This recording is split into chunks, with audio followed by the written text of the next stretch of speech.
When you first get into reading manga, you have to start somewhere. For many, this was probably after finding out that their favorite anime was actually based on a book, and from there they discovered the wonderful world of reading. For others, maybe it was randomly happening across the manga section in a Barnes & Noble and a cover had piqued your interest. But no matter what, we were all new to the medium at some point, where everything seemed fresh and exciting and a multitude of series left a lasting impact on you even years later. As someone whose entire goal in life is to get people to open up to shoujo, I know that many are still starters in this regard. There's manga fans that, know the big titles like Fruits Basket or Nana, but aren't really sure where to go from there. I was also in the same boat at one point in my life, so I know the feeling. You just want to read anything you can get your hands on with this newfound interest, which leads you down so many different rabbit holes. However, the problem is, with shoujo, you have to be initiated. I don't mean that in a gatekeepy way though. Like I just said, my entire goal in life is to get you guys to read more shoujo. What I mean is, almost every shoujo fan that I know, whether they agree or disagree on what's good or bad, has had almost the exact same shoujo reading experiences. These experiences may have all been shared even after reading different manga titles as well. It's the feeling that you get after finishing them that is connected between almost every shoujo fan. So what I want to do today is help you guys build that same shoujo starter pack that is quintessential for myself and many other shoujo fans before me. To be more experienced, knowledgeable, and informed, you need to be well-rounded. Whether that's finding the golden shoujo that sticks with you forever, or the shoujo that gave you a good laugh while the dumpster fire it was found in burns even hotter. You can read any kind of shoujo and still be a shoujo fan, but it's reading it through thick and thin that makes you one of us. One of us. One of us. One of us. The best place to start is obviously the starting line, which for many, that's anime. The shoujo anime that gets you into shoujo manga. This could be an obscure anime that you found on some sketchy website that almost made your computer crash because you clicked on an ad thinking hot anime boys were in your area. Or you could be a normal person from the 2020s and were just scrolling through Netflix, saw some cute character designs and hit play. There's no wrong shoujo anime to get you into reading shoujo manga. There is, however, the most common ones. For people getting into anime and manga now, the ones that I see most often that they start with are Ouran High School Host Club or Nana. While both are relatively older titles, the anime boom really brought them back into popularity within the last 4 years. Nana found its place within the fashion and nerd community crossover on TikTok, while Ouran has its irresistible headbanger opening song that could make a grown person get a neck ache for days later. Another title that has been brought back to popularity is Kami-sama Kiss, boasting a combo of the charming opening theme song as well as the supernatural aspects that could get anyone addicted. The one that hooked me into the anime and manga world as a kid though was Fruits Basket. No, I don't mean the reboot. Despite how youthful and glowing I look, I'm not 18. I mean the original Fruits Basket, which aired back in 2001, which I watched in 2006. Everyone probably knows what it is by now, but I'll give a synopsis anyway. Fruits Basket is a supernatural drama series about a young high school girl named Toru Honda who had just lost her mom and is living in a tent to get by. This tent happens to be on the land of the Soma family, one which member Yuki is even Toru's classmate at her school. After a particularly bad accident leaves Toru's tent in shambles, Yuki offers to let her stay in the Soma house. That is until Toru accidentally collides with another member of the family, Kyo, and the Soma family secret gets revealed. 12 people in the Soma family are a part of the Zodiac, and if they get hugged by the opposite sex, they get turned into an animal. The premise sets you up with so much intrigue and excitement from there. Finding out which member of the Soma family was which zodiac animal was always so fun to me as a teen. This was even one of my first introductions to what the zodiac even was, in which I promptly found out I was the year of the rooster and got extremely pissed off because truly, who wants to be Kurano? Along with these supernatural aspects, the drama was just intense and heartfelt. Finding out this anime had a book version was basically my never looking back moment. The manga was at my local library, and from there I was just immediately sucked into the series. At the time that I started reading Fruits Basket, it only got up to the beach arc where it seemed like Yuki was starting to pursue Toru romantically. Since me and a few other friends of mine were all reading it at the same time, we were in turmoil over who she would end up with, which is funny looking back on it now. I stayed strong though as a Kyoru fan through and through. I mean, I couldn't let my boy get done dirty. What else would all those nights of crying to Linkin Park Kyo AMVs even be for? Both the Fruits Basket manga and anime are perfect introductions for what shoujo can be and what it can offer. There is so much more to shoujo, which is why we can't stop here. We need to press on. The next group of series you need to build your shoujo starter: the magical girl you pretended to be during recess. Or if you're a grown adult who doesn't have recess anymore, you can just pretend that you used to pretend. This is the alternative to the anime that got you into manga in a way, because I'm sure most people got into magical girl shoujo through their adaptations first. Largely because these were shown during Saturday morning cartoon blocks more often than not. These magical girl series were quite special, as they were usually sandwiched between male-led action cartoon series. Without these series, you might have thought you could only kids WB yourself if you were aspiring to be a preteen boy. There's a magical girl premise for any kind of person. Love cats?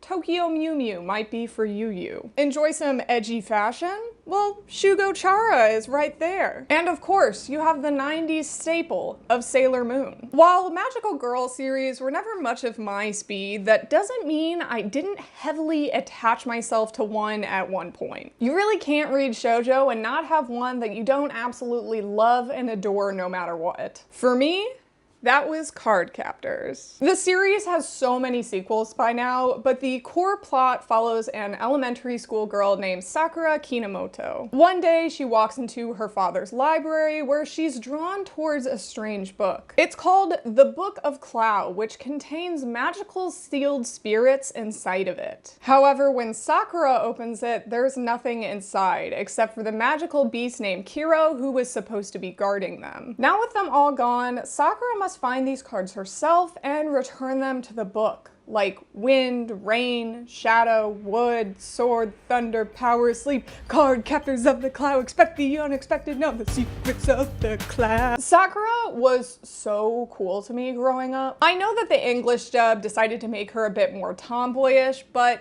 for someone like me who was a tomboy growing up, I think that's what drew me to the series in the first place. I just wanted to see a cool, outgoing girl who could beat up some well-designed monsters. Sakura roller skated, so I roller skated. Sakura had cool outfit designs, so I tried to replicate those myself. Madison filmed all of Sakura's fights, and I too tried to film my own card captor fight scenes with a straight-to-VHS camera that my parents owned. On top of this, the romance between her and Shaoran is just to die for. But that's just me forever loving the grumpy boy x sunshine girl dynamic. Speaking of love dynamics, the next type of series that we have on this list is the high school romance that you read in the middle of the night. At least that's what I was doing at 3 AM on school nights, but staying up until unreasonable hours to giggle at images on a screen is ageless. Now that we're out of the restrictions of having an anime adaptation prior, we have a plethora of choices with this one. Whether you hate romance or not, no one can resist a story about two high schoolers enjoying the prime of their youth. For this category though, we're gonna keep it to the more wholesome or slice of life romance series. There will be another category that fills in that high school drama in just a second. There's no shortage of high school romance shoujo series nowadays. I can say that for sure. Look in any direction in a manga section, close your eyes and point, and you'll probably hit one eventually. Just pick your poison for the kind of one that you like. If you enjoy ones with relatable characters or themes, then look no further than Cinderella Closet. If you're into a more mature depiction of high school romance, then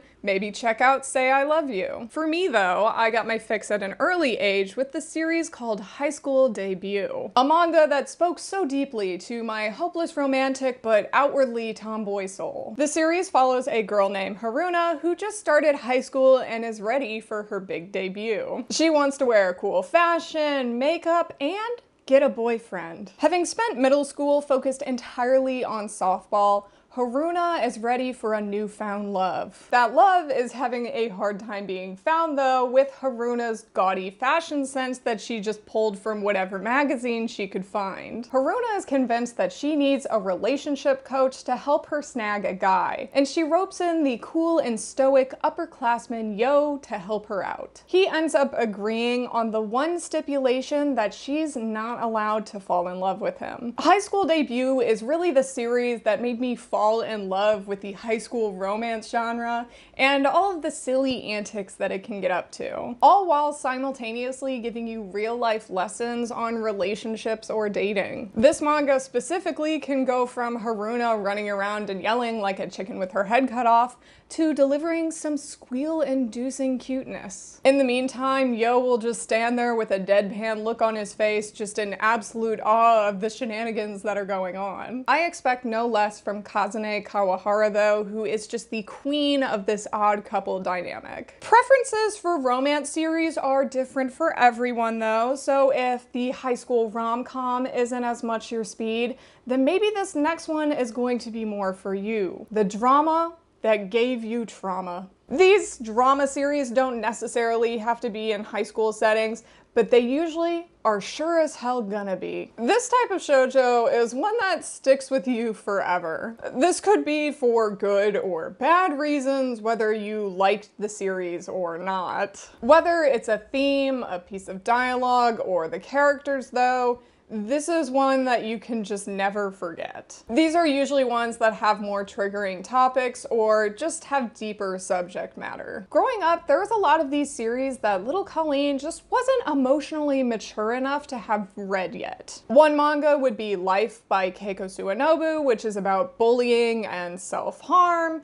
Or there was also the series Orange, which deals with depression. You also had the shoujo title We Were There, which is about dealing with the loss of a loved one and grief. I absolutely loved all three of these series growing up, but the one that resonated with me the most was called Sand Chronicles. I probably wouldn't have made this my suggested manga for this section if it weren't for the Viz app existing now and making Sand Chronicles that much more easily available to read. Thank you, Viz. We've paused our beef for the time being and we can go back to being partial besties for a while. We follow a young girl named An whose parents just recently got a divorce. She and her mom ended up moving back to her mother's rural hometown to stay with her grandma. Getting used to this sudden change is pretty hard on An at first. She doesn't really like how intrusive the small town can be with everyone knowing who she is. But she makes unlikely friends with the neighborhood boy Daigo, as well as the wealthy family kids, Fuji and Chika. The four of them bond together until a family tragedy strikes for An once again when her mom dies. There has been so much from this manga that was just permanently ingrained in my brain. If I see a specific thing like an hourglass, I'll just think of a random scene from the series. But the one scene I think back on often is when An gets her first time of the month in the middle of a hiking trip. I don't think prior to reading this manga I had ever really seen periods talked about or shown in a piece of media before. I think that could be why this scene in particular just always pops up in my mind whenever I think of Sand Chronicles. Other than that, it really is just a beautiful and poignant series about growing up. It doesn't shy away from showing the main character going through several different relationships in her life and how her mother's passing is just an ever-present factor. It is one of my favorite manga still to this day. And to get that true shoujo experience, you really just need that manga that gives you a good emotional cry. It's how you unleash the powers of shoujo within. Ready to unleash your shoujo powers right now? Then get started on your own shoujo starter pack with your next order from today's sponsor. If you're looking for English language manga in the EU, then look no further than Walt's Comic Shop. They have thousands of manga currently in stock with an inventory that multiplies by the day. Waltz offers low shipping prices for any EU country, on top of their bulletproof packaging and speedy customer support. If you enter the code Colleen's Manga Rex at checkout, you'll get free shipping on your first order of 40 euros. You can get all the shoujo starters you need at waltcomicshop.com, your #1 source for English language manga in Europe. Now let's get back to the video. On the opposite end of the spectrum, you really just need to consume that garbage too. Get down and dirty, really revel in that unadulterated shit. The trashy one that you couldn't put down. A type of manga that isn't unique to shoujo, but for shoujo, the trash really is treasure. I just realized while filming that this little flower thing was probably moving around with my hair the whole time, so I apologize if it was bothering you. I have moved it.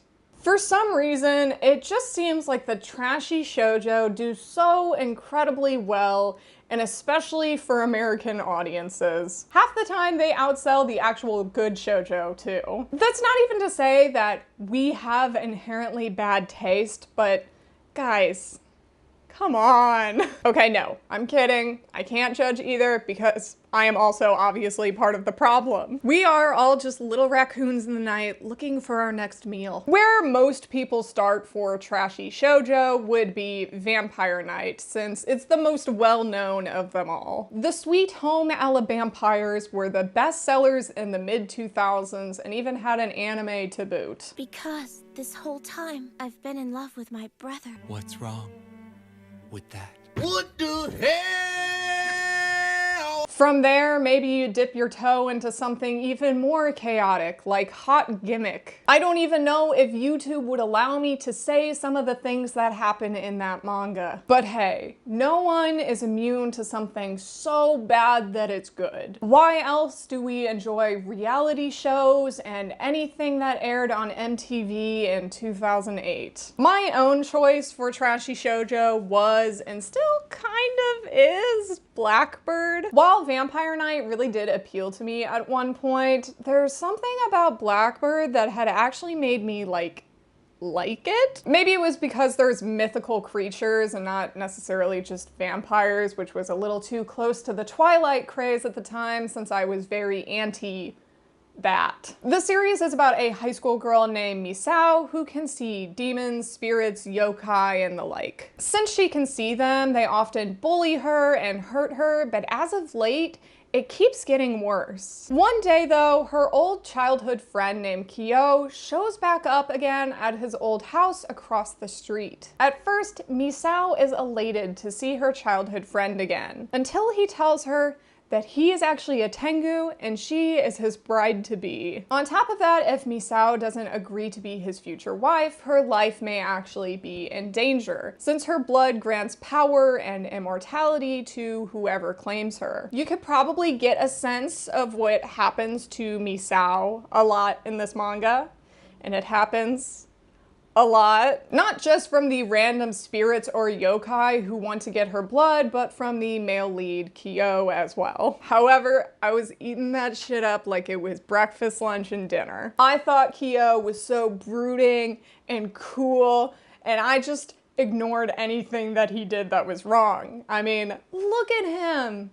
He's hot. While it may be pretty trashy and isn't the best, and I wouldn't really recommend it to anyone, not even my worst enemy, you kinda just have to read one or two of these to get the full shoujo meal. It's like that really shitty bar appetizer that you end up getting just because you were hungry and you need something to pad your stomach so you can have a beer, but you instantly regret having to pay for. We need to have some good stuff now though. El creme de la creme. The long-running shoujo that changes your outlook on life. By long running, I mean manga over 20 volumes, ones that have been 10 plus years in the making. Manga that may have followed you throughout your childhood or just got you so invested in the characters with how long you've spent with them. These could be anything from romance to adventure to slice of life. Since I have talked about a lot of the long-running shoujo available in the US in my other videos, I figured for this section, I'm just gonna rapid fire some options. Unfortunately, all of these are going to be from Viz or Shoujo Beat, like a lot of the other things that I've mentioned on this list as well. It's really just because Viz has been around and stayed afloat the longest out of any other publisher. Since I like to make these videos easily accessible to a newcomer, I can't really go with any of my old out-of-print Tokyo Pop titles that I used to love. For an adventure action option, you could go with Yona of the Dawn, an extremely cool series that follows a young princess whose father was killed and she must learn to rebuild her life. Any fan of a good coming-of-age manga would be remiss to pass up Kimi ni Todoke, one of my favorite series of all time with its refreshing characters and themes on relationships. Maybe you're more into historical manga, in which a series like Kaze Hikaru might pique your interest. A Shinsengumi manga that is so long running, not even the English release has caught up since it started coming out in 2005. My own choice for this sort of long-running shoujo series would, of course, be Basara. I only read it for the first time 2 years ago, but it is truly just the GOAT of adventure action series. It has everything you need. Gender bending,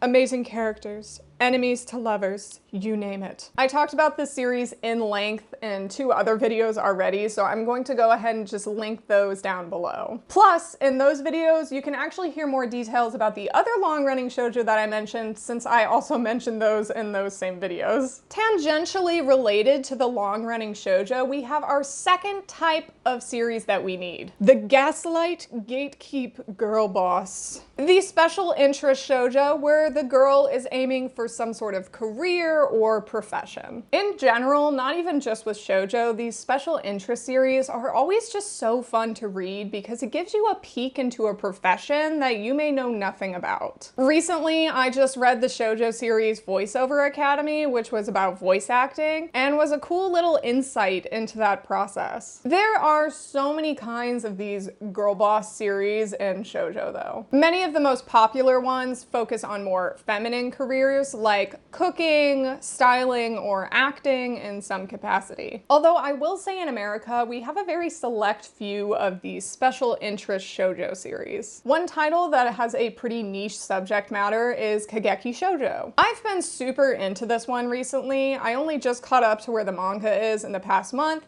and I also just completed the entire anime as well. It focuses on the fictional acting school of Koka, which is based off of the very real Takarazuka Review. This is an acting troupe in Japan of all women who take on every role in a play or a musical. Another one of these special interest series that kind of hits the nostalgia spot for me is Beauty Pop. It's this really goofy series about this boy and girl who both want to be #1 hairstylists, except the girl doesn't give the guy the time of day, and he sees her as his #1 rival. The one that I'm going to specifically focus on is Kitchen Princess. This is also one that I'm currently in the process of reading myself and really enjoying. The story is about a young girl named Najika who is a huge foodie. Doesn't matter whether it's eating it or cooking it. She loves food. To follow her own dreams of becoming a pastry chef, Najika decides it's time to leave her rural town and move to the big city of Tokyo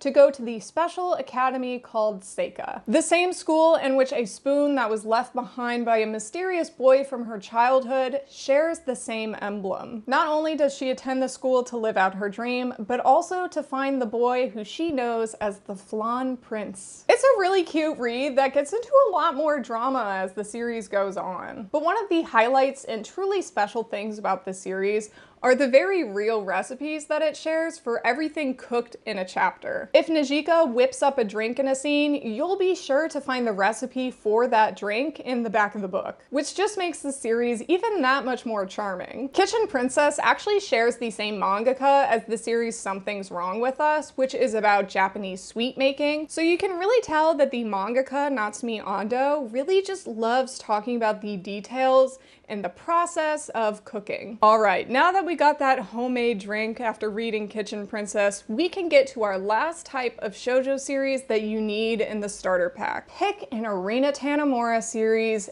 any Tanemura series. You almost can't be a current day shoujo fan if you never went through your own Arina Tanemura obsession. While she's not as active of a mangaka right now, she was prolific in the 2000s with hit after hit. Her manga and art style are probably what a lot of people would associate with shoujo manga, with their big glassy eyes and detailed flowery scenery. But lying underneath all that is some real messed up and dark themes. I would hazard a guess that most people know her series Full Moon wo Sagashite, or as I like to call it as a kid, Full Moon wo Sagashite. It was not only a pretty popular manga, but it also had an anime adaptation with some great music in it. The series is about a girl with throat cancer whose last wish was to become a famous singer before she dies. Another pretty popular series that also had an anime adaptation was Phantom Thief Jean, a series about a girl who was known as the Phantom Thief sent by God to steal paintings around the city. While my own choice as a kid for an Arina Tanemura series to be obsessed over was Gentleman's Alliance Cross, I read it again as an adult and it